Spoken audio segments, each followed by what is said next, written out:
मनोज और विमल दोनों बचपन के पक्के दोस्त थे। स्कूल की पढ़ाई साथ साथ ही पूरी की और अब कॉलेज की डिग्री भी दोनों ने साथ में ही पूरी की। किस्मत की बात तो देखो, दोनों दोस्तों को एक ही कंपनी में अच्छी नौकरी भी मिल गई।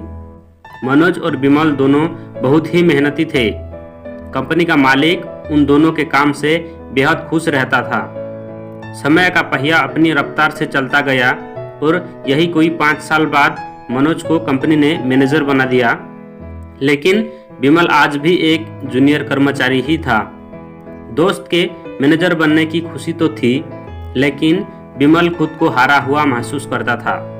उसे लगा कि मैं भी मेहनत करता हूं और कंपनी का मालिक मुझे भी मैनेजर बना सकता था, लेकिन उससे ऐसा क्यों नहीं किया।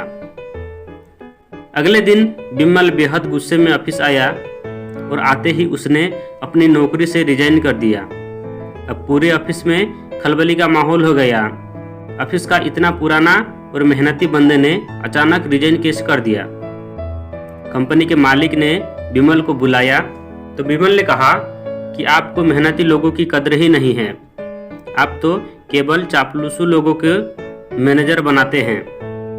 कंपनी के मालिक ने मुस्कुराकर कहा, चलो अब तुम जा रहे हो तो जाते जाते मेरा एक काम कर दो, जरा बाजार में देखो तो कोई तरबूज बेच रहा है क्या। विमल बाजार गया और आकर बोला, हाँ एक आदमी बेच रहा है मालिक। किस भाव में बेच रहा है। विमल फिर से बाजार गया। तरबूज 40 रुपये किलो है। अब मालिक ने मनोज को बुलाया और कहा, जरा बाजार में देखो तो कोई तरबूज बेच रहा है क्या। मनोज बाजार गया और वापस आकर बोला, बाजार में केवल एक ही आदमी तरबूज बेच रहा है। 40 रुपये किलो का भाव बता रहा था, लेकिन मैंने थोड़ा मोल भाव किया तो 10 किलो तरबूज 200 रुपये में देने को तैयार है। अगर मंगाना है तो मैं उसका फ़ोन नंबर भी ले आया हूँ, आप खुद भी मोल भाव कर सकते हैं। मालिक मुस्कुराया और विमल से बोला, देखो यही फर्क है तुम में और मनोज में।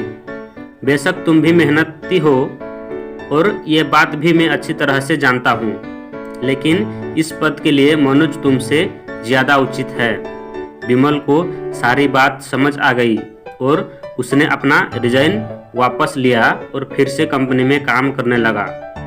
दोस्तों, आजकल के माहौल में विमल वाली समस्या बड़ी आम हो गई है।